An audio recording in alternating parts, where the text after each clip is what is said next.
Okay, இல்லை கரங்களை தட்டுவோம் நல்லா சத்தமாக. ஹல்லேலூயா. ஓகே, கர்த்தருடைய நாம மகிமைப்படட்டும். இந்த அருமையான நாளிலும் கூட அவனுடைய வார்த்தைக்காக நம்ம கூடி வந்திருக்கிறோம். என்ன அடுத்து நான் சொல்கிறேன், நேற்று ஆயத்த ஜெபம் செய்து கொண்டிருக்கும் போது ஒரு அதிகாரத்தை 1 சாமுவேல் 17வது அதிகாரத்தை வாசித்து அப்படியே அதை குறித்து நாங்கள் பேசிகிட்டு இருக்கும்போது சாம் கேட்டான், அங்கிள் நாளைக்கு இதுதான் மெசேஜ் அப்படின்னு கேட்டான். நான் சொன்னேன் இதுதான் மெசேஜ் அப்படின்னேன். கெவின் சொன்னால் வாய்ப்பே இல்லை அங்கிள் அப்படின்னா, நீங்கள் இதை பேசவே மாட்டீங்க அப்படின்னு சொன்னான். நான் சொன்னேன் நாளைக்கு ஒரு வார்த்தையாவது நான் இதை குறித்து நான் பேச போகிறேன். நீங்கள் என்ன தான் வாசித்தாலும் என்ன படித்தாலும் ஆண்டவர் என்ன சொல்கிறாரோ அதை தான் பேசுவீங்க அப்படின்னா. ஹல்லேலூயா. ஆனாலும் நான் இன்றைக்கி இதை பற்றி பேசலாம் அப்படின்னு முடிவு பண்ணேன். ஆனாலும் கர்த்தர் எப்படி நடத்த போகிறாரு எனக்கு தெரியல. ஓகே, ஒரு சம்பவத்தை நான் சொல்கிறேன். ஒரு ராஜா இருந்தார். அந்த ராஜா என்ன பண்ணார், எப்போவுமே அந்த அவரோட அரண்மனைக்கு வந்து அவர் புகழ்ந்து பாடுறவங்களுக்கு, அந்த அரண்மனைக்கு விருந்தினராக வரவங்களுக்கு, அவரோட அரண்மனைக்கு யாரெல்லாம் வராங்களோ அவங்க எல்லாருக்கும் என்ன பண்ணுவாராம், இவர் நல்லா வயிறார சாப்பாடு போடுவார், நல்லா சாப்பாடு கொடுப்பார் எல்லாருக்கும். இவர் நல்லா புகழ்ந்து பாடிட்டா நல்லா சாப்பிட்டுட்டு போங்க, நல்லா சாப்பிட்டுட்டு போங்கன்னு சொல்லி நல்லா சாப்பாடு வச்சு அப்படியே அனுப்புவாராம். இவர் எப்போ பார்த்தாலும் எல்லாருக்கும் நல்லா செஞ்சுட்டே இருப்பார். அவரை புகழ்ந்து பேசுகிற எல்லாருக்குமே அவர் நல்லா சாப்பாடு போட்டு அனுப்புவார். ஆனாலும் பார்த்தீங்கன்னா அந்த நாட்டில் வந்து அவருக்கு ஒரு பேர் இருக்குது. என்ன பேர் அப்படின்னா, இந்த ராஜா ஒரு பிச்சைக்கார ராஜா. அந்த ராஜா பேர் என்னது, பிச்சைக்கார ராஜா அப்படின்ட்டாங்க. என்ன பிச்சைக்கார ராஜா, இவனுக்கு ஒரே சங்கடமாக போச்சு. நம்ம எல்லாருக்கும் நல்லா கொடுக்குறோமே, ஏன் நம்மளை பிச்சைக்காரன்னு சொல்கிறாங்க? அவர் போய் மந்திரி போய் கேட்குறாரு, என்னை பிச்சைக்கார ராஜான்னு சொல்கிறாங்களே பல்ல, என்ன காரணம் அப்படின்னு. இவன் ராஜாவாக இருக்கிறனால இவனுக்கு சொல்கிறதுக்கு வந்து இவனுக்கு பயம் இல்லை, எனக்கு தெரியல அப்படின்றான். அப்புறம் ஊரில் போய் கேட்குறாரு, பெரிய பெரிய ஆளுகிட்ட கேட்குற, யாருக்குமே சொல்ல முடியல அப்படின்னு சொல்லிட்டாங்க. என்னன்னு சொல்லி கேட்டால் இவன் முடிவு பண்ணிட்டார், சரி இந்த எப்படியாவது நான் இதை தெரிஞ்சாகணும், என்னை ஏன் பிச்சைக்காரங்கிறாங்க எல்லாரும் ராஜா அப்படின்ட்டு மாறு வேஷம் போட்டுட்டு நகர்வலம் போகிறார். உள்ளே போய் உண்மையாலுமே ஒரு பிச்சைக்காரனை கூப்பிட்டு அந்த பிச்சைக்காரன்ட்ட கேட்குறாரு, இந்த மாதிரி இந்த நாட்டில் இருக்க ராஜாவை வந்து பிச்சைக்கார ராஜான்னு எல்லாம் சொல்கிறாங்க, உங்களுக்கு எதாவது இதை பற்றி தெரியுமாங்கிறாரு. அவன் சொல்கிறான், நான் என்ன கண்டுபிடிச்சி சொல்கிறேன், ஒரு 30 நாள் எனக்கு டைம் கொடுங்க அப்படின்னு சொல்லி கேட்குறான். 30 நாளா? சரி 30 நாள் நீ அங்கங்கே சுற்ற வேண்டாம், அரண்மனையிலே வந்துரு அப்படின்னு சொல்லி அரண்மனையிலே வச்சு அவனுக்கு கூப்பிட்றாரு. இவங்களெல்லாம் கூப்பிட்டு, இவர் எனக்கு மாதிரி இவனுக்கு நல்லா சாப்பாடு 2 வேலையும் நல்லா போடுங்க, நல்லா சாப்பிட்டுட்டு இருக்கட்டும், 30 நாள் கழித்து நான் கேட்டுக்கேன் அப்படின்னு சொல்லிட்டு சாப்பாடு கொடுத்துட்டு அப்படியே இருக்கிறான். இப்போ என்ன ஆச்சு அப்படின்னு சொல்லி கேட்டால் அந்த பிச்சைக்காரன் 30 நாள் வேண்டாம், ஏன் இன்றைக்கி நான் சொல்லிடுறேன், முதல் நாள் இன்றைக்கி நான் சொல்லிடுறேன், நீங்கள் பிச்சைக்கார ராஜா தான், என்னடா இப்படி சொல்கிறான் அப்படின்ட்டு ரொம்ப மனசங்கடம் ஆயிடுச்சு. சரி எதை வச்சு நீ சொல்கிற, பிச்சைக்கார ராஜா எதை வச்சு சொல்கிற அப்படின்னு அந்த பிச்சைக்காரன் சொல்கிறான், எல்லா ராஜாவும் புகழ்ந்து பாடினா இல்லை ஏதாவது பண்ணுனா முத்து மாலையை கழட்டி போடுவாங்க, தங்கத்தை கழட்டி போடுவாங்க, தங்க காசு கொடுப்பாங்க, நீங்கள் எல்லாருக்கும் சோறு போட்டு அனுப்புறீங்க, நீங்கள் எங்கே ஜனந்தா, எங்கள் ஆள் தான் நீங்கள் அப்படின்னு அந்த பிச்சைக்காரன் சொல்கிறான். அப்போ ஒரு ராஜா அவனுடைய மனநிலைமை எப்படி இருக்கணும், ஒரு ராஜாவினுடைய மனநிலைமை எப்படி இருக்கணும் அப்படிங்கிறத குறித்து நம்ம யோசிக்கணும். ஒருவேளை நம்ம பெரிய இடங்கள்ல இருக்கலாம், பெரிய பெரிய காரியங்கள் நம்ம இடத்துல இருக்கலாம், ஆனால் மனப்பான்மை எப்படி தான் இருக்கும், சிலருக்கு அந்த மாதிரி தான் இருக்கும். அப்போ என்ன சொல்கிறேன், எதுவுமே இல்லாமல் இருக்கலாம், ஆனால் நம்மளுடைய மனப்பான்மை எப்படி இருக்கணும், ராயல் மைண்ட் செட் இருக்கணும். நம்ம எப்படி இருக்கணும், ராயல் மைண்ட் செட் உள்ளவங்களாக இருக்கணும். நம்மக்கிட்ட எதுவுமே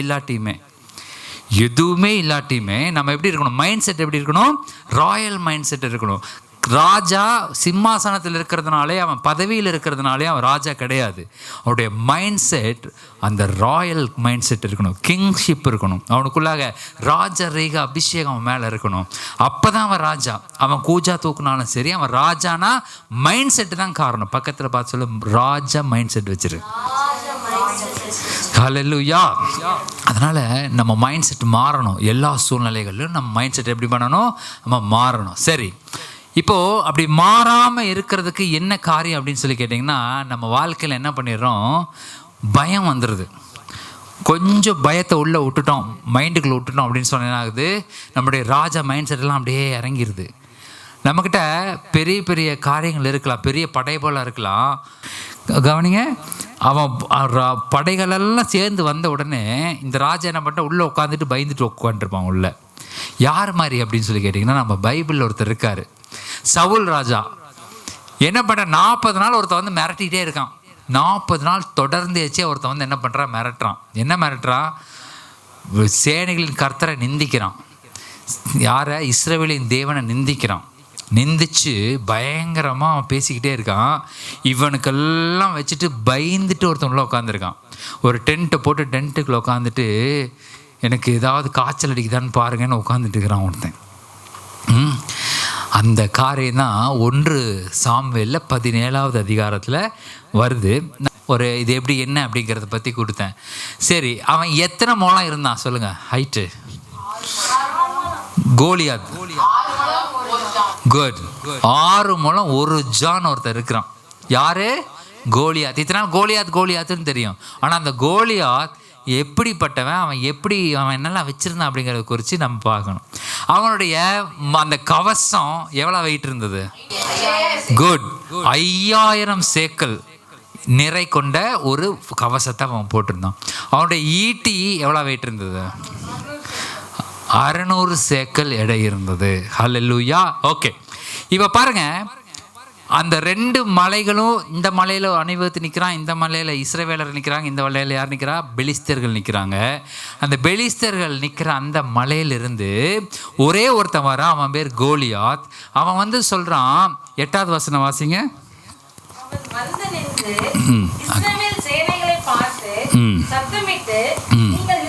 அனுமதித்து நிற்கிறது என்ன? நான் பெலிஸ்தன் அல்லவா? நான் பெலிஸ்தன் அல்லவா? சேவகர் அல்லவா? நான் சவுலின் சேவகர் அல்லவா? உங்களில் ஒருவனை தெரிந்து கொள்ளுங்கள், அவன் என்னிடத்தில் வரட்டும். நான் பெலிஸ்தன் அல்லவா? நீங்கள் சவுலின் சேவகர் அல்லவா? ஓகே, இவன் இப்படி சொல்லும் பொழுது என்ன ஆகுது அப்படின்னு சொல்லி கேட்டிங்கன்னா, எல்லாருக்கும் பயம் வந்துருச்சு. இவனோட ஹைட்டை பார்க்குறான், இவனோட வெயிட்டை பார்க்குறான், இவனுடைய ட்ரெஸ்ஸை பார்க்குறான், இவன் பெரிய மார்க்கவசம் போட்டிருக்கான், பெரிய ஈட்டி வச்சிருக்கிறான், இது எல்லாமே வச்சுருக்கான், எல்லா விதமான காரியங்களும் இருக்குது.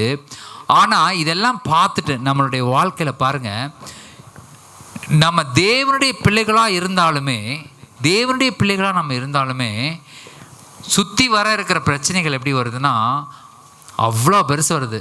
6 அடி 1 முழத்துக்கு வருது பிரச்சனை. நம்ம எவ்வளோ தான் இருக்கிறோம்? 4 அடி தான் இருக்கிறோம், 5 அடி தான் இருக்கிறோம். பிரச்சனை எவ்வளோ பெருசு வருது? 6 அடி 1 ஜான். 6 அடி 1 ஜானுக்கு பிரச்சனை, 6 முழம் 1 ஜானுக்கு பிரச்சனை வருது. சரி, அதே போல் அவன் எப்படி வரான்? பயங்கரமான வெயிட்டான மார்க்கவசத்தெலாம் போட்டு வரான். நம்மளால் தாக்கவே முடியாத மாதிரி சூழ்நிலையில் வரான். அவ்வளோ பெரிய ஹெவியாக வரான். கையில் வேறு என்ன வச்சுருக்கிறான்? பெரிய ஈட்டி, நல்லா வெயிட்டான ஈட்டி வச்சுருக்கான். நம்ம பிரச்சனைகள்லாம் அப்படி தான் வருது. வர்றது சும்மா சாதாரணமாக வர்றதில்ல, பயங்கர பிரம்மாண்டமாக வருது. அந்த ராஜா எப்பேற்பட்ட ராஜா? இவனுடைய தோளுக்கு கீழே தான் இஸ்ரவேலர்கள் பூரா. சவுலுடைய தோளுக்கு கீழே தான் இஸ்ரவேலர்கள் பூரானா அப்போ எவ்வளோ ஹைட் இருப்பான் அவன்? அப்பேற்பட்ட ஹைட்டான ஒரு ஆள் ராஜா அந்த கோலியாத்தை எதிர்க்க முடியாதபடிக்கு உள்ளே ஒளிஞ்சிக்கிட்டு இருக்கிறான். என்ன வருது? என்ன வந்துருச்சு? பயம் வந்துருச்சு. நல்லா கவனிங்க, நம்முடைய வாழ்க்கையில் நம்ம அடுத்த ஸ்டெப்பை மூவ் பண்ண முடியாமல் இருக்கிறதுக்கு ஒரே காரணம் பயம், வேற ஒன்றுமே இல்லை. பிசாசு என்ன பண்ணுவான்? நம்மளோட மைண்டுக்குள்ளே இவ்வளோண்டு பயத்தை உள்ள போட்டுருவான். அவனுக்கு வேற எதுவுமே அஜெண்டா கிடையாது. உங்களை பயப்பட வச்சுட்டானா அவன் எல்லாவற்றையும் சாதிக்க முடியும். வேதத்தில் முதல் the first occur in Bible fear எங்கே வருது அப்படின்னா, ஆதியாகமம் 3வது அதிகாரத்தில் 10வது வசனத்தில் வருது. அதில் தான் பயந்து அப்படிங்கிற ஒரே ஒரு வார்த்தை ஃபர்ஸ்ட் டைமாக வருது. வாசிங்க பார்ப்போம். ஆதியாகமம் 3வது அதிகாரம் 10வது வசனம். அதற்கு அவன், நான் தேவருடைய சத்தத்தை தோட்டத்திலே கேட்டு நான் நிர்வாணியாய் இருப்பதினால் பயந்து ஒளித்து கொண்டேன். நல்லா கவனிங்க, பைபிளில் ஃபஸ்ட்டு எங்கே வருது? ஃபஸ்ட்டு ஆதாம் என்ன பண்ண? நான் நிர்வாணியாக இருப்பதினால் பயந்து. அப்போ பயம்ங்கிறது ஆண்டவர் மனிதனை உண்டாக்கும் பொழுது பயத்தோடு உண்டாக்கும் பொழுது எதோடு உண்டாக்கலை? பயத்தோடு உண்டாக்கலை. அவனுக்கு சந்தோஷப்படுத்தணும், நல்ல ப்ளஷரில் வச்சுருக்கணும்னு தான் உருவாக்குனார். ஏதேன் அப்படின்னு என்ன அர்த்தம்? ப்ளஷர்னு அர்த்தம், மகிழ்ச்சி, ஜாய், சந்தோஷம். அதுக்கு பேரே அதான். அவன் இருந்த இடத்துக்கு பேரே ஏதேனுக்கு பேரே ஜாய் தான், சந்தோஷம்தான், ப்ளஷர் தான். ஆனால் இவன் என்ன பண்ணிட்டான்? ஃபஸ்ட்டு அந்த தோட்டத்துக்குள்ள அந்த மகிழ்ச்சி சந்தோஷமாக இருக்கிற அந்த வாழ்க்கையில் முதல் பயம்ங்கிற ஒன்று உள்ளே வருது. அந்த பயம்னு உள்ளே வந்துச்சு பாருங்கள், தொடர்ந்து ஒவ்வொன்றா அவனை அட்டாக் பண்ண ஆரம்பிச்சிருச்சு, தொடர்ந்து ஒவ்வொன்றா வர ஆரம்பிச்சிருச்சு. நான் சொல்கிறேன், இன்றைக்கி கர்த்தருடைய பிள்ளைகள் முதலாவது உங்கள் சரீரத்திலிருந்து, உங்களுடைய இருதயத்திலிருந்து, மனதிலிருந்து எடுக்க வேண்டிய ஒரே ஒரு காரியம் என்ன? பயம். அதை எடுத்து போட்டுருங்க. உங்களால் அதை எடுத்து போட முடியாது. நல்லா தெரிந்து கொள்ளுங்க. அந்த பயங்கிறது விடுறது வேணால் உங்களால் விட முடியும், உங்களுக்கு ரிசீவ் பண்ணிக்கலாம் பயத்தை. ஆனால் வெளியில் தள்ளுறது உங்களால் தள்ள முடியாது. ஹல்லேலூயா. நம்ம இப்போ இங்கேருந்து போகும்பொழுது பயத்தை வெளியே தள்ளி தான் போக போகிறோம். ஆவியானவர் தான் தள்ள போகிறாரு. ஹல்லேலூயா. அவர் பயத்தை உங்களிடத்துலேருந்து வெளியில் எடுத்துட்டார் அப்படின்னா அதனால் வர கான்சிக்வன்சஸ், அதனால் வர விளைவுகள் எதுவுமே உங்கள் வாழ்க்கையில் தெரியாது. ஹல்லேலூயா. பயம் இருந்துகிட்டே இருக்கிறதுனால நம்ம வாழ்க்கையில் பிரச்சனைகள் தெரிஞ்சிட்டே இருக்குது. முதல் ஆதாம் பயம்தான், அதிலிருந்து எல்லா பிரச்சனைகளும் நமக்கு வந்துச்சு, மரணம் வரைக்கும் அவன் சந்திச்சிட்டான். ஆனால் இப்போ என்ன சொல்கிறேன், ஏதேனின் வாழ்க்கை திரும்பி உங்களுக்கு கிடைக்க போகுது. ஹல்லேலூயா. அந்த ஜாய், ப்ளஷர், அந்த மகிழ்ச்சி உங்களுக்குள்ளாக வரும் பொழுது நிச்சயமாகவே மற்ற பிரச்சனைகள், பயங்கள் எல்லாம் விலகிறத பார்க்க முடியும். ஹல்லேலூயா. ஏன்னா அப்பேற்பட்ட கர்த்தர் நமக்கு இருக்கிறார். ஆமென். அவ்வளோ வலிமையான ஒருவர் நமக்கு இருக்கிறார். சேனைகளின் கர்த்தர் நம்மோடு கூட இருக்கிறார். ஏன் பயப்படணும்? சேனைகளின் கர்த்தர் நம்மோடு இருக்கும்போது நம்ம ஏன் பயப்படணுங்க? ஹல்லேலூயா. அதுதான் பாருங்க, இவர் சவுலின் சேவகர் அல்லவா அப்படின்னு ஒரு வார்த்தை அவன் சொன்னான். நான் பெலிஸ்தன் அல்லவா. பிரச்சனை அப்படி தான் வருது. நான் யார் தெரியுமா அப்படின்ட்டு வருது. ஆனால் சொல்லுங்க, நான் சேனைகளின் கர்த்தருடைய பிள்ளை. ஹல்லேலூயா. நான் சேனைகளின் கர்த்தருடைய பிள்ளை. இப்படி இந்த மாதிரி சூழ்நிலை இருக்கும் பொழுது அந்த பெரிய அணிவகுத்து நிற்கிறாங்க. கோலியாத் வந்து 40 நாள் தொடர்ந்து பயமுறுத்திட்டே இருக்கிறான். 40 days அவன் தொடர்ந்து இதுவே சொல்லிட்டு இருக்கான். பாருங்க, சேனைகளின் கர்த்தரை நிந்திக்கிற அந்த மனுஷனை அவனை துவம்சம் பண்ணுறதுக்கு இவனால் முடியும். யாருனால? சவுல்னால. ஏன் முடியும்?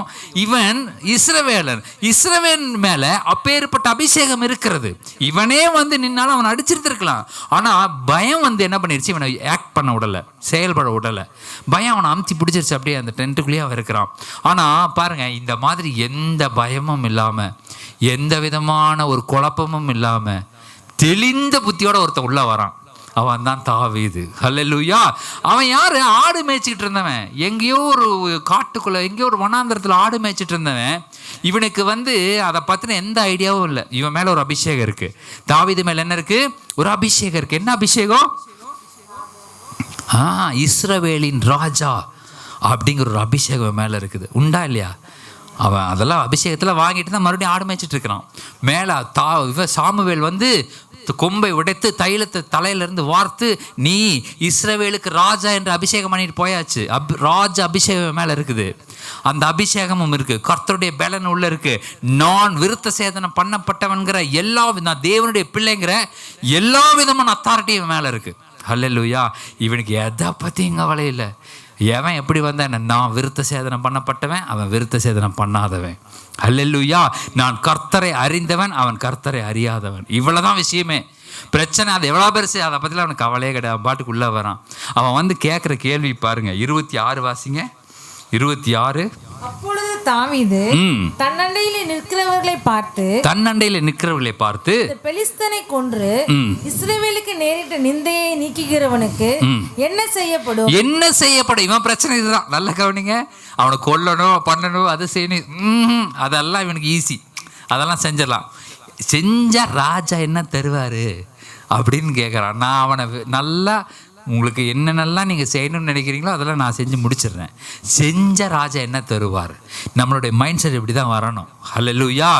நான் விருத்த சேதனம் பண்ணப்பட்டேன். தட் மீன்ஸ் நான் யார்? தேவனை அறிந்தவன்.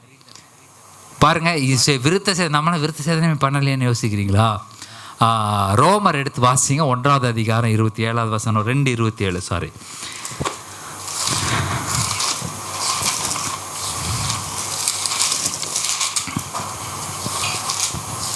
சுவாபத்தின்படி விருத்த சேதனம் இல்லாதவனாய் இருந்தும் நியாயப்பிரமாணத்தை நிறைவேற்றுகிறவனாய் இருந்தால் அவன் வேத எழுத்தும் விருத்த சேதனமும் உள்ளவனாய் இருந்தும் நியாயப்பிரமாணத்தை மீறுகிற உன்னை குற்றப்படுத்துவான் அல்லவா? தொடர்ந்து அப்படி வாசிங்க. ஆதலால் புறம்பாக யூதனானவன் யூதன் அல்ல. புறம்பாக மாம்சத்தில் செய்யப்படும் விருத்த சேதனம் அல்ல. புறம்பாக மாம்சத்தில் செய்யப்படும் விருத்த சேதனம் அல்ல. உள்ளத்திலே யூதனானவனே யூதன். ஹல்லேலூயா. இன்னைக்கு நீங்களும் நானும் உள்ளத்தின்படி இயேசு கிறிஸ்துவின் இரத்தத்தினாலே கழுவப்பட்டு சுத்திகரிக்கப்பட்டு ஆபிரகாமின் பிள்ளைகளாக இருக்கிறதுனால நீங்களும் நானும் யூதராக்கப்பட்டிருக்கிறோம்.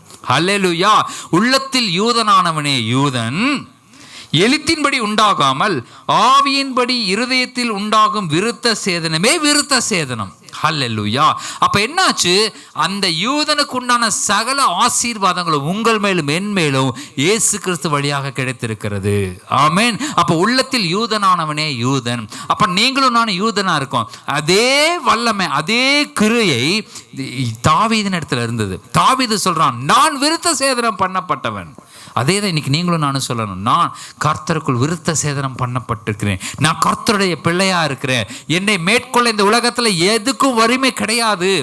என்னை மேற்கொள்ள இந்த உலகத்தில் எந்த விக்கிரகத்துக்கும் வலிமை கிடையாது. எந்த பிசாசின் கிரியைகளும் என்னை மேற்கொள்ள முடியாது. ஏன்? நான் ஆவியின்படி விருத்த சேதனம் பண்ணப்பட்டவன். ஹல்லேலூயா. இந்த ஒரு காரியம் உங்களுக்குள்ள இருந்துச்சுன்னா பயம் ஒரு இம்மி அளவு உங்களுக்குள்ள வராது, எந்த இடத்துலையும் வராது. பயம் நிறைய காரியங்கள் உள்ளே கொண்டு வந்துருப்பாருங்க. உங்கள் சிஸ்டத்துக்குள்ளே பயத்தை விட்டுட்டீங்க அப்படின்னா நிறைய காரியங்கள் உங்களுக்கு பின்னாடி இழுத்துட்டே போயிடும், பின்னாடி இழுத்துட்டு போயிடும். பயத்தை முதல்ல புறம்பாக்குங்க. ஏன்னா நான் ஆவியின்படி விருத்த சேதனம் பண்ணப்பட்டவன்கிறத முதலாவது இவன் தாவீது பாருங்க, வந்தன கேட்குறான், நான் செஞ்சேன்னா நீங்கள் எனக்கு என்ன செய்யப்படும்? அவ்வளோதான் அவன் கேள்வியே. அதை செய்ய முடியுமா முடியாதாங்கிறதே கேள்வி இல்லை. அதுவும் இவன் ஒரு பெரிய ராஜா இல்லை, பெரிய போர்படை தளபதி இல்லை, இவனுக்கு நிறைய தெரியுங்கிறதெல்லாம் கிடையாது. நான் அவனை முடிச்சிடுவேன், அவ்வளோதான். ஒரே காரியம், நான் அவனை முடிச்சிடுவேன், என் பிரச்சனையை முடிச்சிடுவேன்ப்பா, அவ்வளோதான். முடிச்சா என்ன தருவார் ராஜா? இதுதான் அவனோட கேள்வி. முடிச்சிடுவேன், என்ன தருவார் ராஜா? ஓகே, அது உடனே சொல்கிறா, முடிச்சா இதெல்லாம் தருவார், இதெல்லாம் பொண்ணை ராஜா பொண்ணவே கட்டி தருவார். ரைட், இவருக்கு இன்னும் கொஞ்சம் முடிச்சா என்னது, ராஜா பொண்ணே கிடைக்குது. ஓகே, உடனே இவர் தயாராகிட்டார், முடிச்சிடலாம் அப்படின்னு சொல்லிட்டு தயாராகிட்டு நான் போய் சவுல்கிட்ட போய் கேட்குறாரு, நான் எல்லாத்தையும் நான் பண்ணிடுறேன், அந்த கோலியாத்தை நான் முடிச்சிடுறேன், இப்போது எனக்கு நீங்கள் சொன்னதெல்லாம் தந்துடுவீங்களா? ஓகே. அவன் சொல்கிறான், அவன் பெரிய ஆளுப்பா, அவன் சின்ன வயசுலேருந்தே அவன் பெரிய போராளி, அவன்கிட்டலாம் போக முடியாதுங்கிற. இவன் சொல்கிறான், அதெல்லாம் விடுங்க, நான் அவனை முடிக்கிறேன், என்ன பண்ண போகிறீங்க? முடிக்கிறேன்னு முடிவு பண்ணிட்டியா? சரி, என்னோட ட்ரெஸ் எல்லாம் போட்டுக்கோன்றான். என்ன பண்ணுறான்? என் ட்ரெஸ் எல்லாம் நீ போட்டுக்கோ. பாருங்க, இந்த உலகம் நம்மளை அப்படி தான் சொல்லும். நான்லாம் பயங்கர தைரியமாக இருக்கிறேன், இதெல்லாம் செய்கிறேன், என்னால் முடியும் அப்படின்னு சொன்னோம்னா உலகம் என்ன பண்ணும் அப்படின்னா, அதுக்கு தகுந்த மாதிரி நீ ரெடி ஆகிக்கோ. எனக்கு ரெடியாகவே வேண்டாங்க, எனக்குள்ளே இருக்கிறது யாரும் எனக்கு தெரியுங்க. ஹல்லேலூயா. தாவீது சொல்ல, எனக்குள்ளே இருக்கிறது யாரும் எனக்கு தெரியும், இதெல்லாம் எனக்கு பொருந்தாது, இந்த உலக மாயெல்லாம் உலகத்தில் இப்படிலாம் பண்ணிட்டு போகிறதெல்லாம் எனக்கு பொருந்தாது. நான் கர்த்தருக்குள் எப்படி இருக்கிறனோ அப்படியே தான் இருப்பேன். ஹல்லேலூயா. அதுதான் என் அடையாளம். ஆமேன். கர்த்தருக்குள் நாம் எப்படி இருப்போம் அப்படிங்கிறதான் நம்மளுடைய அடையாளமே தவிர இந்த உலகத்துக்காக நம்ம பண்ணிட்டு போகிற காரியம்லாம் ஒன்றும் வேலைக்காகாது. பக்கத்தில் பசங்க அதெல்லாம் ஒன்றும் வேலைக்காகாது. நீ கர்த்தருக்குள்ள எப்படி இருக்கிறியோ அதான் நிஜம். ஹல்லேலூயா. இவன் போட்டுட்டான், ராஜாவோட ட்ரெஸ் எடுத்து போட்டுக்கிட்டான், ராஜாவோடைய ட்ரெஸ்ஸை போட்டுட்டான், ராஜாவோட பட்டயத்தை எடுத்து வச்சுட்டான், ராஜாவோட தலை சீரா, அவனுடைய கவசம் எல்லாம் வச்சுட்டு அதை வாசிச்சு பாருங்க. அவன் நடந்து பார்க்குறான் எப்படின்னு. அதை வாசிங்க பார்ப்போம். அவனுடைய பட்டயத்தை தாவீது தன் வஸ்திரங்கள் மேல் கட்டிக்கொண்டு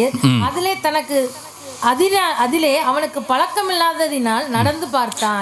இப்போ பார்க்குறான், நடந்தாது போக முடியுமா இதை போட்டுக்கிட்டு அப்படின்னு சொல்லி என்ன பண்ணுறான்? நடந்து பார்த்தான். அப்பொழுது தாவீது சவுலை நோக்கி, நான் இவைகளை போட்டுக்கொண்டு போக கூடாது, இவைகளெல்லாம் போட்டு போறதுலாம் நமக்கு வேலைக்காகாது, இந்த அப்பியாசம் எனக்கு இல்லை, இந்த அப்பியாசமே எனக்கு கிடையாதப்பா, இதெல்லாம் போட்டு எனக்கு வேலைக்காகாது, இவைகளை களைந்து போட்டு தன் தடியை கையிலே பிடித்து, அவ்வளவுதான். நமக்கு சிம்பிள், ஒரு தடியை கையில பிடிச்சிட்டு ஆற்றில் இருக்கிற 5 கூழாங்கல்லுகளை அவ்வளவுதான் தேர்ந்தெடுத்து ஓகே, இது பெரிய சப்ஜெக்ட், நான் சாதாரணமாக சொல்றேன். அவன் ஆத்துல இருந்து 5 கூழாங்கல்லை மட்டும் எடுத்துக்கிட்டான். தேவனுடைய 5 நாமம். இப்போ பாருங்க, இதில் ஆராதனையில் சொன்னாங்க பாருங்க, அந்த மாதிரி நாமங்கள் ஒரு 5 நாமத்தை உள்ள தூக்கி போட்டுக்கிட்டான். 5 நாமத்தை போட்டான். ஒரே ஒரு நாமத்தை தான் எடுத்தான் வெளியில். ஹல்லேலூயா. ஒரே ஒரு நாமத்தை எடுத்தான், ஒரே ஒரு கல்லை தான் யூஸ் பண்ணான். நல்லா கவனிங்க, அந்த அவன் உளுந்தது பார்த்தீங்கன்னா, கல் இப்படி அடிக்கும்பொழுது எங்கே விழுவாங்க? இங்கே ஒரு கல் படுது, எங்கே விழுவாங்க? பின்னாடி விழுவாங்க. ஆனால் அதில் அப்படியே போட்டிருக்குது, அப்படி போடல. அது எப்படி பண்ணியிருக்கான்? அந்த கல் அவன் போட்ட பொழுது, அவன் அந்த கல்லை கவனில் வச்சு அவன் வீசும் பொழுது அந்த கல் அவனுடைய சரியான பகுதியில் படுது. அவன் பாருங்க, அவனை எக்ஸ்பிளைன் பண்ணும்போது அவன் 6 அடி 6 முழம் 1 ஜான் இருக்கிறான். அவனுக்கு வெங்கல சீரா போட்டிருக்கிறான், பயங்கர மார்க்கவசம் போட்டிருக்கான், பெரிய ஈட்டி வச்சிருக்கான், இவ்வளெல்லாம் வச்சிருக்கிறான். ஆனால் வைக்காத ஒரு பகுதி அவனுக்கு இருக்கும். ஹல்லேலூயா. பாதுகாக்கப்படாத ஒரு பகுதி இருக்கும், கரெக்டாக அந்த பகுதியில் தான் போய் அடிக்குது அது. ஆமேன்.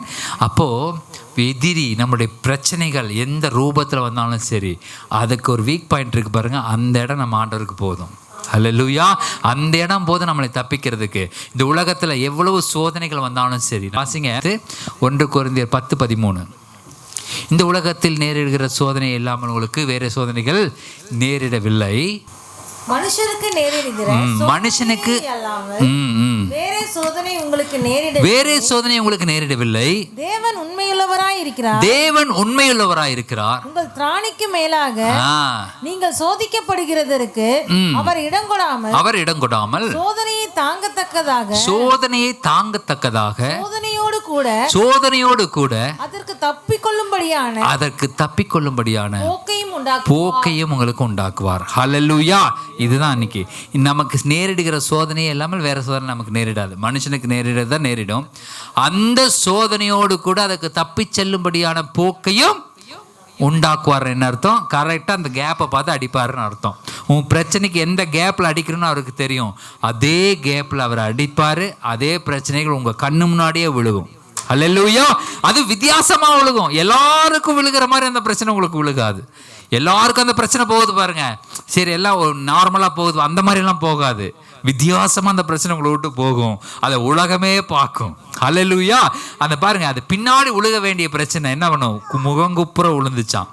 ஏன் முகங்குப்புற விழுகணும்? தாவீது வந்து அவன் காலில் விழுகணும். அது அல்லேலூயா.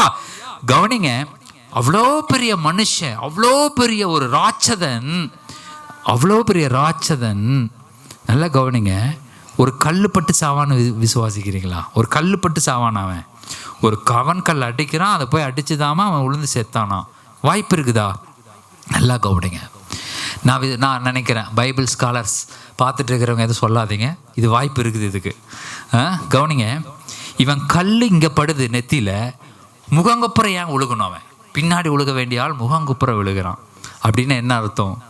ஒரு பெரிய ஏஞ்சல் பின்னாடி நின்று போட்டிருப்பான்னு நான் விசுவாசிக்கிறேன். அல்லேலூயா. இவன் கல்லை சும்மா வீசு, நான் பார்த்துக்கிறேன். எவன் நிற்கிறாங்கிறதான் கணக்கு இப்போ. அல்லேலூயா. எவன் வரான், நிற்கிறான், எவன் வந்து அடிக்க போகிறான், இதுதான் கணக்கு. தேவன் பார்த்துட்டே இருப்பார். அந்த சவுல் போய் நின்றுருந்தானே பின்னாடி இருக்கிற ஏஞ்சல் போட்டிருப்பான். உண்மையாலுமே நான் சொல்கிறேன், ஏஞ்சல்ஸ் எதையே நின்றுருப்பானுங்க. எவன்டா எனக்காக வந்து நிற்க போகிறான், எனக்காக எவன் வந்து போராட போகிறான், இந்த பூமியில் எனக்காக எவன் வந்து நிற்க போகிறான்னு பார்த்தேன். இந்த தாவீது வந்து நின்னான். கரெக்டாக ஏஞ்சல் ரெடியாக, நீ வந்து சும்மா கல்லை சும்மாவாது வீசி நான் பார்த்துக்கிறேன் ரெடியாக நின்று இருந்திருப்பான் பின்னாடி. அதனால தான் கல் வந்த உடனே போட்டான் பின்னாடி இருந்து. அவன் முன்னாடி முகம் கூப்புற விழுகிறான். நான் சொல்கிறேன், அதுக்கு தாவீது கூட வேண்டியதில்லை. அவனுக்கு அண்ணனுக்கு இருந்தானுங்க பாரு. எவன் பேர் என்ன? அவன் பேரெல்லாம் எலியாப்பு, நிறையா சம்மா, அவன் வந்து போட்டிருந்தாலும் சரி. ஆனால் நிற்கிறதுக்கு ஒரு ஆள் வேணும். அல்லேலூயா. பக்கத்தில் பார்த்து நிற்கிறதுக்கு ஒரு ஆள் வேணும். அது நீங்க தான். அல்லேலூயா. இந்த பூமியில அந்த பார்த்து நிக்கிறதுக்கு ஒரே ஒரு ஆள் ஆண்டவர் தேடுறாரு. அது நீ நின்னா போதுன்னு ஆண்டவர் சொல்றாரு. அல்லேலூயா. நில்லு, போடு, பின்னாடி இருந்து போடுவான். அல்லேலூயா. நீ போடுற கல்லுல அவன் சாகல, பின்னாடி ஒருத்தன் வரான், அவன் நிக்கிறான் ரெடியா. நீ போய் நில்லு, அவன் போடுவான், அவன் சாவான். அல்லேலூயா. ஹல்லேலூயா. ஆகையினால அந்த காரியம் பாருங்க, இந்த சவுலுக்கு தெரியல. பெரிய பெரிய ராஜா அவனுக்கு தெரியல, அந்த ராஜாக்கு தெரியல. நான் போய் நின்னா போதுங்கிறது அவனுக்கு தெரியல. இந்த உலகத்துல 1000 லட்சம் கோடிக்கணக்கான ஜனங்கள் அவனுக்கு தெரியாது. இங்க அமர்ந்திருக்கிற உங்களுக்கு தெரியும், நீங்க நின்னா போதும். ஹல்லேலூயா. இதை கேட்டுக்கொண்டிருக்கிற ஜனங்களுக்கு நீங்க நின்னா போதும், கர்த்தர் தன்னுடைய சேனையை அனுப்பி அவனை போடுவார். ஹல்லேலூயா. அந்த பிரச்சனைகள் எவ்வளோ பெருசு இருந்தாலும் சரி, எவ்வளோ வெயிட்டு போட்டுட்டு இருந்தாலும் சரி, எவ்வளோ ஈட்டி வச்சு என்ன பண்ணியிருந்தாலும் சரி, நிற்பதற்கு நீ இருந்தால் போதும், கர்த்தர் பார்த்து கொள்ளுவார். ஹல்லேலூயா. ஆனால் நமக்கு நிற்கிறக்கே பயம், தொட நடுங்குது. ஐயோ, இந்த பிரச்சனைக்கு முன்னாடி நம்ம எப்படி, ஐயோ அப்படி என்ன பண்ணுறது, ஏது பண்ணுறது, நடுங்கிட்டு உட்காந்துட்டு இருக்கிறான். அல்ல, இவனுக்கு அந்த பிரச்சனையே கிடையாது. இவனுக்கு பாருங்க, இவன் வந்தானே இவன் சொல்கிற டைலாக் பாருங்க, செம்ம டைலாக், எனக்கு ரொம்ப பிடிக்கும். நான் ஒரு விசை கரடியும் ஒரு விசை சிங்கமும் என் ஆட்டை பிடிச்சிட்டு போச்சு. அந்த டைமில் நான் போய் அதோட சிங்கத்தோட வாயை கிழிச்சு என் ஆட்டை கூட்டிகிட்டு வந்தேன். சிம்பிளாக 14 வயசில், 14 வயசு, வெறும் 14 வயசு. உனக்கு எவ்வளோடா வயசு கெவின்? 14 கரெக்டாக நான் இவன் வயசில் ஒருத்தன் சிங்கத்தை போய் கிழிக்கிறான், வாயை கிழிக்கிறான், உள்ளேருந்து ஆட்டை தூக்கி அழகாக அப்படி விட்டுட்டு ஓடு இவ்வளோ நான் பார்த்துக்கிறேன் அப்படிங்கிறான். அப்போ சிங்கத்தை கிழிச்சவன், கரடியை கிழிச்சு தூக்கி போட்டவன் பாருங்கள், அது படிக்கும்போது காமெடியாக, உண்மையிலேயே காமெடி. சிங்கத்தோட தாடியை பிடிச்சி அடித்தா நாமங்க கீழே, அதை வாசிச்சு பாருங்க, அதெல்லாம் தெரியும். சிங்கத்தோடைய தாடியை பிடிச்சி கீழே அதை அடித்து தாடியை பிடிச்சி அடித்து தாடி மயிரையா என்ன வாசிங்க அது என்மேல் பாய்ந்த போது நான் அதன் தாடியை பிடித்து அதை அடித்து கொன்று போட்டேன். இது சுவாரஸ்யமா படிக்கணும். நீங்க வாசிக்கும் போது சுவாரஸ்யம், அதை அப்படியே பிக்சரைஸ் பண்ணி பாருங்க. ஒரு சின்ன 14 வயசு பையன் ஒருத்தன் வந்து தாடியை பிடிச்சி போய் அடிச்சு ஆட்டவா தூக்குற சாவு அப்படின்னு போட்டு அடிச்சு கொண்டுட்டு தூக்கிட்டு போறான். அப்போது உங்கள் பிரச்சனைகளை பார்த்து ஏன் பயப்படுறோம்? பெரிய ஐயோ சிங்கம் மாதிரி வருது, ஐயோ கரடி மாதிரி வருது, கூலி ஆத்து மாதிரி வருது, தாடி பிடிச்சி அடிச்சுட்டு போயிட்டே இருங்க. ஹல்லேலூயா, அவ்வளோதான். ஆனால் அடிக்கிறதுக்கு நீங்கள் பயப்படுறீங்க, அதுதான் பிரச்சனை. இன்னைக்கு பயப்படாதீங்க. த ஹிஸ்ட்ரி வித் காட் நீங்கள் கவனமாக பார்க்கணும். இந்த பைபிள் ஃபுல்லாக பாருங்கள். கர்த்தரோடு இசைந்திருக்கிற ஜனம், அவரோடு ஒரு வரலாறு இருக்குது. கர்த்தரோடு அவர் நடந்த வரலாறு அவனுக்கு இருக்குது. காட்டில் ஒரு விசை கரடி, ஒரு விசை சிங்கம், வரலாறு இருக்குது அவனுக்கு. உங்களுக்கும் வரலாறு இருக்குது. ஹல்லேலூயா, பக்கத்தில் பார்த்துருங்க, உங்களுக்கும் வரலாறு இருக்குது. கர்த்தர் எத்தனை செஞ்சிருக்கார் நம்ம வாழ்க்கையில், எவ்வளவோ காரியங்கள் செய்திருக்கிறார். அதை நினச்சி பாருங்கள். அதை நான் ஜெபங்க, ஆண்டவர் இதெல்லாம் செஞ்சீங்களா, எனக்கு இந்த காரியத்துல எல்லாம் நீ செஞ்சீங்களா ஆண்டவரே, இது உங்களுக்கு ஈஸி. ஹல்லேலூயா, கர்த்தரோடு ஒரு வரலாறு வைத்திருக்கிறீர்கள் நீங்கள். ஆமேன். நம்ம ரட்சிக்கப்பட்ட புதியதில் எவ்வளவோ காரியங்கள் கர்த்தர் நமக்கு செய்திருக்கிறார். அந்த வரலாறு உங்களுக்கு இருக்கு. இவன் வரலாறோட தான் வந்தான். தாவீது வரலாறு தான் சொல்றான். எனக்கு ஒரு விசை சிங்கம், ஒரு விசை கரடி, வரலாற சொல்றான். அதெல்லாம் மாதிரி எனக்கு இவனும் ஒரு கரடி மாதிரி தான், இவனும் ஒரு சிங்கம் மாதிரி தான். சிங்கம்லாம் நம்ம நினைக்கிறோம், நம்மளுக்கெல்லாம் ஒரு கரப்பாம்பூச்சி வந்துருச்சுன்னா போதும், ஒரு கரப்பாம்பூச்சி அப்படின்ட்டோம்னா பெண்களெல்லாம் எந்திரிச்சு அப்படியே சேர் மேலே இல்லையா. ஆனால் இவன் சிங்கம், ஒரு விசை சிங்கம், ஒரு விசை கரடி. இவனுக்கு வரலாறு இருக்குது. நல்ல கண்ணை மூடி சொல்லு, எனக்கு ஒரு வரலாறு இருக்குது. கர்த்தர் என்னை எப்படி எடுத்துகிட்டு வந்தார் எனக்கு தெரியும். ஹல்லேலூயா, நல்லா சத்தமாக சொல்லுங்க, எனக்கு ஒரு வரலாறு இருக்கு. கர்த்தர் என்னை எப்படி கொண்டு வந்தாருன்னு எனக்கு தெரியும். ஹல்லேலூயா. அப்போ அந்த வரலாறை நினச்சி பாருங்க, இன்னைக்கு இருக்கிற பிரச்சனைக்கு விட உங்களுக்கு தெரியும், ஆண்டவர் சொல்லுவார். ஹல்லேலூயா. ஆனால் சவுலுக்கு எத்தனையோ வரலாறு இருந்துச்சு, ஆனால் அவன் நினைக்கவே இல்லை. நினைக்க வேண்டாம், தாவீதாருங்க வந்தோன்னே கேளுங்க, இவனை போட்டா எனக்கு என்ன தருவாருன்னு கேளுங்க. ஹல்லேலூயா. இந்த பிரச்சனையை இந்த பிரச்சனையில ஒன்றும் இல்லை, இந்த பிரச்சனை தீர்ந்துருச்சுன்னா என்ன தருவேன் தைரியமா கேளுங்க. ஹல்லேலூயா. இந்த பிரச்சனை தீர்ந்துருச்சுன்னா எனக்கு என்ன தருவேன்? ராஜாவோட பொண்ணு. ஹல்லேலூயா. உங்களுக்கு அதுக்கப்புறம் வாழ்க்கை வேற மாதிரி மாறும். ஆமேன். நான் என்ன சொல்கிறேன், நீங்கள் பயப்படாதீங்க. உங்களுக்கு ஒரு வரலாறு இருக்குது, நிறையா எடுத்துகிட்டு வந்த நிறைய காரியங்கள் இருக்குது. அதே மாதிரி தான் நம்மளுடைய அப்போஸ்தலன் ஆகிய பவுல் அப்படி தான், அவனுக்கும் நிறைய வரலாறு இருந்துச்சு. 27வது அதிகாரத்தில் எடுத்து வாசிங்க. அப்போஸ்தலர் 27 20வது வசனம். நட்சத்திரங்களாவது காணப்படாமல் மிகுந்த பெருங்காற்றையும் தப்பி பிழைப்போம் என்று நம்பிக்கை முழுமையும் அற்று போயிற்று.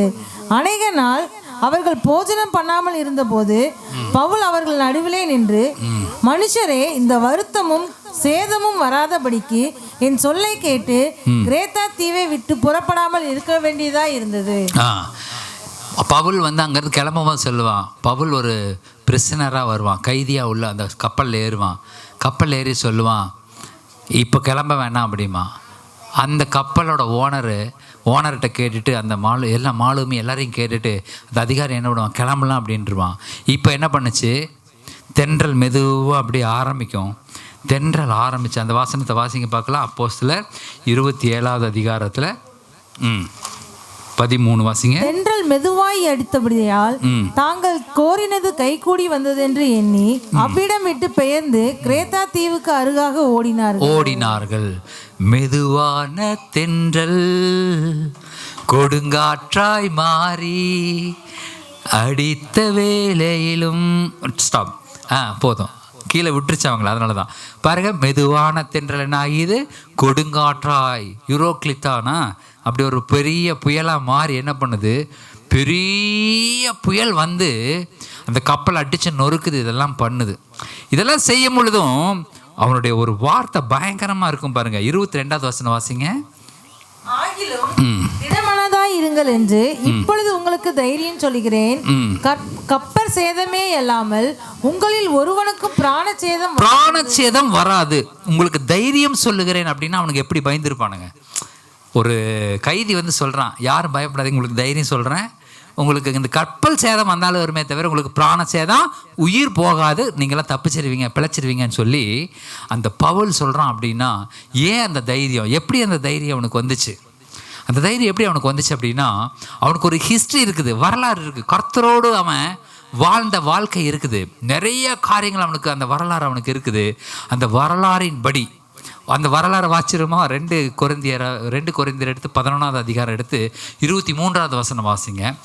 2 கொரிந்தியர் 11வது அதிகாரம் 23 அப்படி வாங்க. அவர்கள் கிறிஸ்துவின் ஊழியக்காரரா? நான் அதிகம் புத்தீனமாய் பேசுகிறேன். நான் அதிகமாய் பிரயாசப்பட்டவன், அதிகமாய் அடிக்கப்பட்டவன், அதிகமாய் காவலில் வைக்கப்பட்டவன், அநேக தரம் மரண அவதியில் அகப்பட்டவன். மரண அவதி யூதர்களால் 1 குறைய 40 அடியாக 5 தரம் அடிபட்டேன். 3 தரம் மிலாறுகளால் அடிபட்டேன். 1 தரம் கல்லெறியுண்டேன். 3 தரம் கப்பர் சேதத்தில் இருந்தேன். கடலிலே ஒரு ராப்பகல் முழுவதும் போக்கினேன். கடல்ல வெறும் அப்படி கடல்ல ராப்பகல் முழுவதும் போக்கினாராம். எத்தனை நாள்? 3 நாள். நினைச்சு பாருங்க, கடல்ல நீச்சல் அடிச்சுட்டே, நீங்க நினைக்கிறவே கப்பல்ல போட்ல எல்லாம் இல்லை, வெறும் நீச்சல் அடிச்சுட்டே ராப்பகல் 3 நாள் வெறும் கடல்ல, எந்த சப்போர்ட் இல்லாம கடலுக்குள்ள, லிட்டரலா கடலுக்குள்ள இருந்திருக்கிறாரு. பிரயாணம் பண்ணினேன். ஆறுகளால் வந்த மோசங்களிலும், கல்லரால் வந்த மோசங்களிலும், என் சுய ஜனங்களால் வந்த மோசங்களிலும், அந்நிய ஜனங்களால் வந்த மோசங்களிலும், பட்டணங்களில் உண்டான மோசங்களிலும், வனாந்தரத்தில் உண்டான மோசங்களிலும், சமுத்திரத்தில் உண்டான மோசங்களிலும், கள்ள சகோதரரிடத்தில் உண்டான மோசங்களிலும், பிரயாசத்திலும், வருத்தத்திலும், அநேக முறை கண் விழிப்புகளிலும், பசியிலும், தாகத்திலும், அநேக முறை உபவாசங்களிலும், குளிரிலும், நிர்வாணத்திலும் இருந்தேன். அந்த அதிகாரத்திலே கடைசி 2 வசனம் வாசிங்க. அதே அதிகாரத்தில் கடைசி 2 வசனம். தமஸ்கு பட்டணத்துக்கு அரேத்தா ராஜாவினுடைய சேனை தலைவன் என்னை பிடிக்க வேண்டும் என்று தமஸ்கருடைய பட்டணத்தை காவல் வைத்து காத்தான். அப்பொழுது நான் கூடையிலே வைக்கப்பட்டு ஜன்னலிலிருந்து மதில் வழியாய் இறக்கி விடப்பட்டு அவனுடைய கைக்கு தப்பினேன். கவனிங்க, இவ்வளவு பிரச்சனைங்க. இப்ப பவுல் எவ்வளவு பிரச்சனை சொன்னார் பார்த்தீங்களா? அவ்வளோ பிரச்சனைகளிலும் இருந்து அவர் தப்பிச்சிருக்கிறாரு. அவ்வளோ பிரச்சனைகளிலும் கர்த்தர் அவரோடு கூட இருந்திருக்கிறார். அந்த தமஸ்கு பண்றதுல அந்த அரேத்தா தீவா அந்த ராஜா அவனை பிடிச்சு எல்லாம் வச்சிருக்கும் பொழுது அவ கூடையில் வைக்கப்பட்டு இறக்கி விடப்பட்டு தப்பிச்சிரு அப்படின்னா அந்த அளவு கர்த்தர் அவரோடு இருந்து கிரியை செய்துட்டே இருந்திருக்கிறார். அல்லேலூயா. அவ்வளவு காரியங்களிலிருந்து விடுவித்த கர்த்தர் அந்த கப்பல் சேதமே ஆகுமே அன்றி பிராண சேதம் வராதுன்னு சொல்ற அளவுக்கு இவனோடு இயங்கிக் கொண்டே இருந்திருக்கிறாரு. அப்போ அதே இடத்துல பாருங்க, அந்த வசன அந்த அதிகாரத்தை நான் அப்படியே சொல்லிட்டே வர கவனிங்க. உங்களுடைய வாழ்க்கையிலும் நம்முடைய வாழ்க்கையிலும் அவ்வளவு தூரம் கர்த்தர் நம்மளுடைய வாழ்க்கையில ஒர்க் பண்ணிட்டு இருந்திருக்கிறாரு. ஆனா இன்னைக்கு ஒரு சின்ன பிரச்சனையானோன்னு அதுக்கு ஒரு பயம் உள்ள வந்துருச்சு. உங்களுக்கு பக்கத்துல பார்த்து சொல்லுங்க, பயப்படாதீங்க. அத்தனை பிரச்சனைகள்ல நம்மளை மீட்டு கொண்டு வந்த தேவன் இந்த ஒரு பிரச்சனையில சிக்க விடுவாரா? ஹல்லேலூயா. கப்பல் சேதம் வறுமை அன்றி பிராண சேதம் உங்களுக்கு வராதுன்னு சொல்லி அவனோடு கூட இருந்த அத்தனை ஜனங்களை அவர் காப்பாத்தினார்.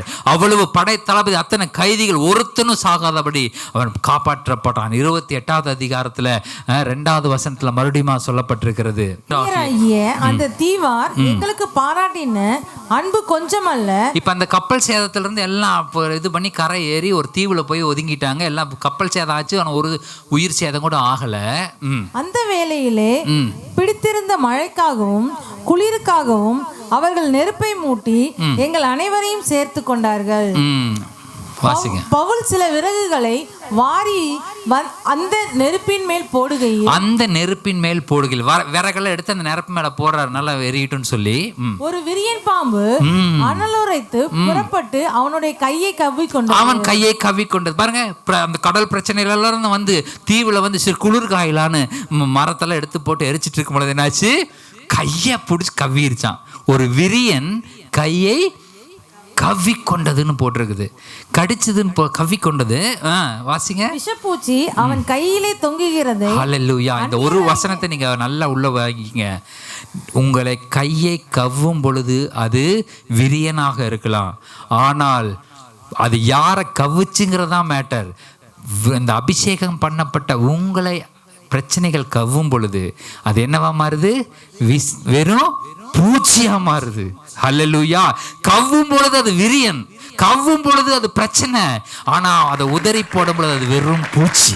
ஹல்லேலூயா. ஏன்? உங்களுக்குள்ளாக அப்பேற்பட்ட வல்லமையுள்ள கர்த்தர் இருக்கிறார். அவ்வளவு வல்லமையுள்ள தேவன் உங்களுக்குள் இருக்கிறார். உங்களுக்குள் வரும் பொழுது பிரச்சனையா வரும், அது வெளியே போகும்பொழுது வெறும் பூச்சியா மாறும். எல்லாம் நினைச்சாங்களா, இவன் இன்னும் கொஞ்ச நேரத்துல அப்படியே சாக போறான், இன்னும் கொஞ்ச நேரத்துல உழுக போறான், இன்னும் கொஞ்ச நேரத்துல முடிஞ்சதுன்னு நினைச்சான். ஆனால் அவன் அந்த பூச்சியை தீயில் உதறி போட்டு போனான். ஹல்லேலூயா.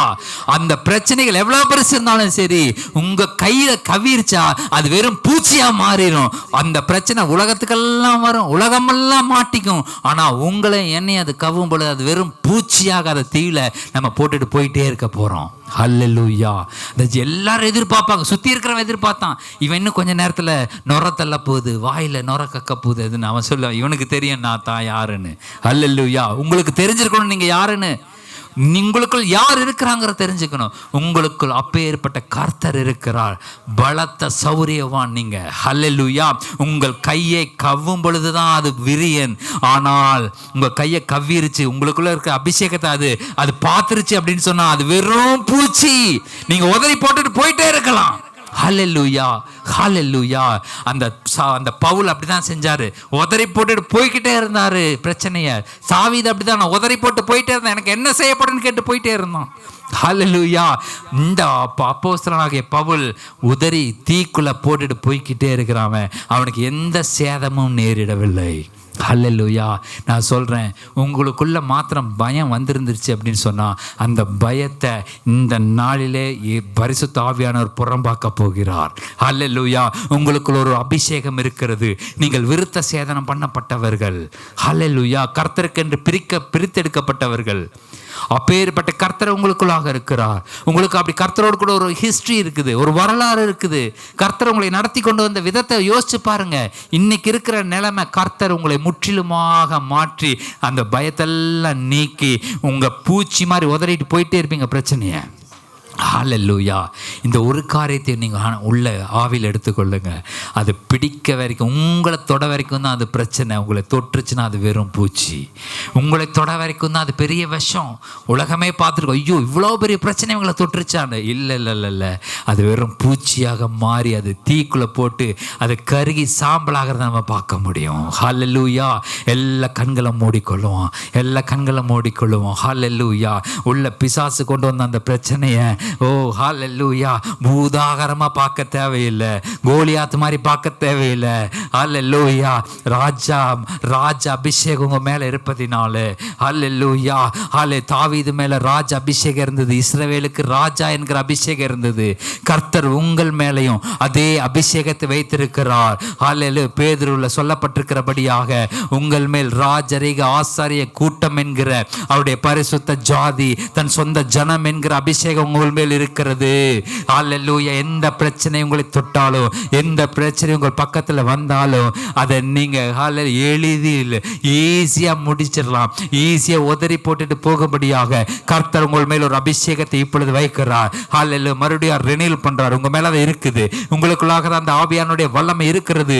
ஆனா அதெல்லாம் பிசாசு பிரச்சனைகளை கொண்டு வந்து சவுல் மாதிரி ஒளிஞ்சிருக்க பண்ணிட்டான். இப்ப தாவீது மாதிரி எழுந்து வாருங்கள், பவுலை போல எழுந்து வாருங்கள், பிரச்சனைகளை நெருப்பில் உதறி போட்டு கொண்டு ஹல்லேலூயா வீர நடை நடக்கும்படியாக, பிரச்சனைகள் எல்லாம் உதறி போட்டுட்டு போகும்படியாக கர்த்தர் உங்கள் மேல் ஒரு அபிஷேகத்தை கட்டவிழ்க்கிறார். ஹல்லேலூயா. எல்லாம் எழுந்து நிற்போமா. ஹல்லேலூயா. கர்த்தருக்குள்ளாக பலன் கொள்ளுங்கள். கர்த்தருக்குள்ளாக இப்போ திடன் கொள்ளுகிற நேரம். ஒப்பு கொடுங்க, உங்க வாழ்க்கையை ஒப்பு கொடுங்க. கர்த்தருக்குள்ளாக அல்லேலூயா. உங்க ஆவி ஆத்மா சரீரம் முழுமையாக ஆண்டவரே ஸ்தோத்திரம் எடுத்துக்கொள்ளுங்க. ஆண்டவரே ஒவ்வொருவரையும் எடுத்துக்கொள்ளுங்க. ஒவ்வொருவர்களாகவும் ஆண்டவரே அந்த அபிஷேகம் உண்டாகட்டும். பவுலுக்குள்ளாக இருந்த அபிஷேகம் அல்லேலூயா. அவன் அத்தனை பிரச்சனைகள் வந்தாலும் ஆண்டவரே எல்லாவற்றிலும் கர்த்தரோடு கூட இருந்திருக்கிறீங்க. அவன் நல்ல வசமா மாட்டிக்கிட்ட கூட அவனை கூடையில வைத்து இறக்கி பாதுகாத்து இருக்கிறீங்க. அந்த சூழ்நிலைகளும் கூட இருந்த கர்த்தர் கப்பல் சேதத்திலும் கூட இருந்தீங்க. கப்பல் சேதத்தில் கூட இருந்த அதே கர்த்தர் அந்த விரியன் கவி கொண்ட பொழுதும் கூட இருந்தீங்க. ஹல்லேலூயா. இதெல்லாம் ஒரு வரலாறு இருக்குது. உங்கள் நிற்கிற ஒவ்வொருவருடைய வாழ்க்கையிலும் கர்த்தர் ஒரு வரலாறை வைத்திருக்கிறார். எல்லா பிரச்சனைகளும் உங்களோடு கூட இருந்து வழி நடத்தின கர்த்தர் இந்த பிரச்சனைகள் இப்போ நீங்கள் சந்தித்து கொண்டிருக்கிற பிரச்சனைகள் அவர் கூட தான் இருக்கிறார். எல்லா பயத்தின் கிரியைகள், பயத்தை இருதயத்தை கொண்டு வந்து மனதுக்குள்ளே கொண்டு வந்து அந்த மனதை பிரெயின் அப்படியே டாக்ஸிக்காக மாத்திர எல்லா அந்தகார வல்லமைகள், எல்லா வானமடங்களை பொல்லாத சேனைகள், எல்லா இருளின் காரியங்கள் மேல நசரேயனாகிய இயேசு கிறிஸ்துவின் வல்லமையுள்ள நாமத்தை நான் பேசுகிறேன். நசரேயனாகிய வல்லமையுள்ள இயேசு கிறிஸ்துவின் இரத்தத்தை நான் பேசுகிறேன். இப்பொழுது எல்லா பயத்தின் கிரியைகள் out in the mighty name of Jesus. எல்லா பயத்தை கொண்டு வந்த கிரியைகள் எல்லாம் வெளியே போற இயேசுவின் நாமத்தினாலே. தரடமா சகரபபா ரிகரபதகரபா சிகரபதுகுரதலரபா. ஹல்லேலூயா. ஹல்லேலூயா.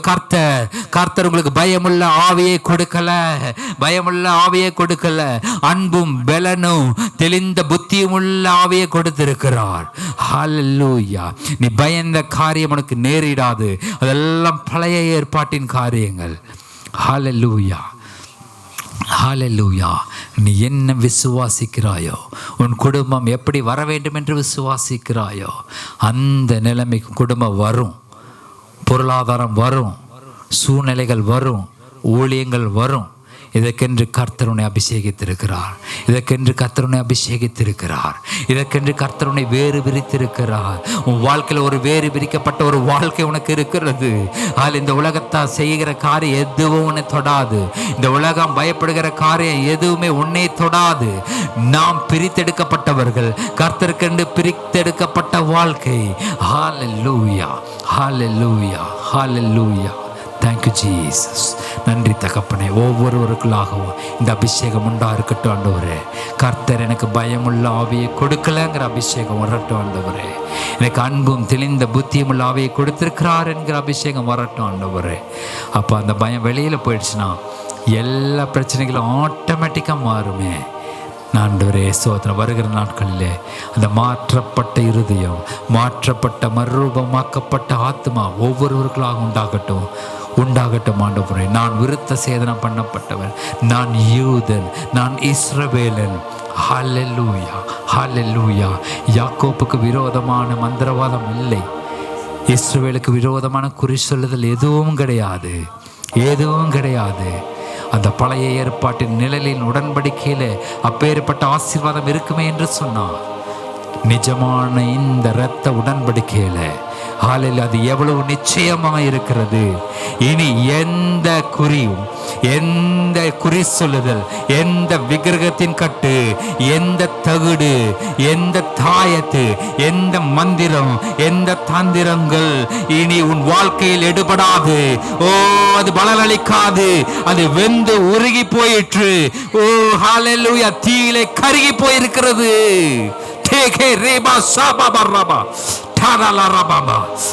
இந்த நாளிலே தேவன் ஒரு மறுரூபத்தினுடைய அளவீடுகளை உங்கள் வாழ்க்கையில் தருகிறார்.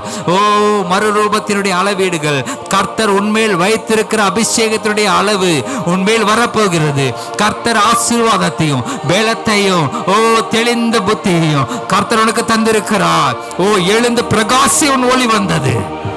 கர்த்தருடைய மகிமையின் மேல் பிரகாசித்திருக்கிறது. ஹல்லேலூயா. ஹல்லேலூயா. கர்த்தருடைய முகத்தினுடைய பிரகாசம் உன் முகத்தில் வந்திருக்கிறது. Thank you Jesus. Thank you Jesus. நன்றி ஆண்டவரே. அப்பா நமக்கு சோத்திரம். சோத்திரம் ஆண்டவரே. மறுரூபத்திற்காக நன்றி. வாழ்க்கை மறுரூபப்பட்டதற்காக சோத்திரம் ஆண்டவரே. ஆண்டவரே, என்னுடைய ஆவி ஆத்மா சரீரத்தை கர்த்தருடைய பலத்த கரங்களாக ஒப்பு கொடுக்கிறோம். இனி இந்த உலகத்தை பார்த்து பயப்பட போவது இல்லை. இந்த உலகத்தினுடைய காரியங்கள் என்னை பயமுறுத்த முடியாது. இந்த உலகத்தினுடைய எந்த கிரியனை பயமுறுத்த முடியாது. நான் பரலோகவாசி. நான் பரலோகவாசி, கர்த்தருடைய சித்தத்தை பரலோகத்தில் செய்யப்படுகிறது போல பூமியிலும் செய்யப்படுவதற்காக நியமிக்கப்பட்டிருக்கிறவன், அதுக்காக நியமிக்கப்பட்டிருக்கிறவன் நான். ஹல்லேலூயா. பரலோகத்தில் கர்த்தருடைய சித்தம் செய்யப்படுகிறது போல இந்த பூமியிலும் செய்யப்படும்படியாக நியமிக்கப்பட்ட ஸ்தானாதிபதி என்னை எந்த தீங்கும் அணுகாது. Yes Lord. நன்றி தகப்பனே, நன்றி செலுத்துகிறோம் ஆண்டவரே. இந்த உண்மையை, இந்த சத்தியத்தை புரிந்து கொண்ட அன்றைய ஒவ்வொருடைய வாழ்க்கையிலும் ஆண்டவரே நீர் மறுரூபப்படுத்தி ஆண்டவரே ஸ்தோத்திரம் பின் நிலைமை ஆண்டவரே அதிக நன்மையுள்ளதாக மாறட்டும் ஆண்டவரே. ஸ்தோத்திரம் முன்னிலைமை காட்டிலும் இப்பொழுது இருக்கிற நிலைமை அதிக நன்மையுள்ளதாக மாறட்டும், அதிக ஆண்டவரே ஆசீர்வாதம் உள்ளதாக மாறட்டும். தேவனுடைய கிருபை அளவில்லாமல் பெற்றுக்கொள்ளட்டும் ஆண்டவரே. அப்பாவிடத்திலிருந்து பெற்றுக்கொள்ளுகிறோம், எங்கள் பரம தகப்பனிடத்திலிருந்து பெற்றுக்கொள்ளுகிறோம் ஆண்டவரே. ஸ்தோத்திரம். ஒரே காரியம் தான், 5 அப்பம் 2 மீனை அவ்வளவு பேருக்கு போஷித்த கர்த்தர் வானத்திலிருந்து எல்லா காரியங்களையும் பெற்றுக்கொள்ள முடியுங்கிறத அவர் நிரூபித்தார். நம்ம இடத்துல இருக்கிற சின்ன காரியங்கள் கர்த்தரிடத்தில் ஒப்பு கொடுக்கும் பொழுது அவர் அதை பலருக்கும் ஆசீர்வாதமாக அதை மாற்றி போடுவார். ஹல்லேலூயா. எண்ணில் அடங்காத ஆசீர்வாதங்களை அவர் வல்லமையுள்ளவராக இருக்கிறார். நன்றி செலுத்துகிறோம் அப்பா. ஒப்பு கொடுத்த மறுரூபப்பட்ட ஒவ்வொருவரையும் உமது கரங்களுக்குள்ளாக நான் ஒப்பு கொடுத்து நான் ஜெபிக்கிறேன்.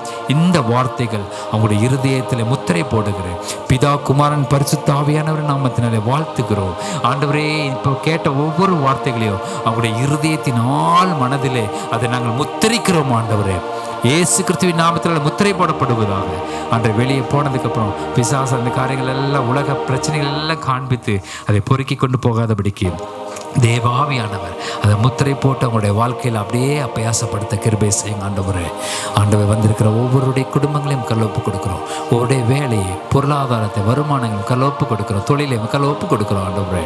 அப்போ இப்பொழுது இருக்கிறதை காட்டில் 1000 மடங்கு பெருகி இருக்கட்டும். இப்பொழுது இருப்பதை பார்க்கலும் 1000 மடங்கு பெருகி இருக்கட்டும். இப்பொழுது இருப்பதை பார்க்கலும் 1000 மடங்கு பெருகி இருக்கட்டும். இயேசுவின் நாமத்தினாலே ஆசீர்வதிங்கப்பா, பலப்படுத்துங்க. எங்கள் ஆண்டவர் இயேசு கிறிஸ்துவின் மூலமாக ஜெபிக்கிறோம் எங்கள் ஜீவனுள்ள பரம தகப்பனே. ஆமென்.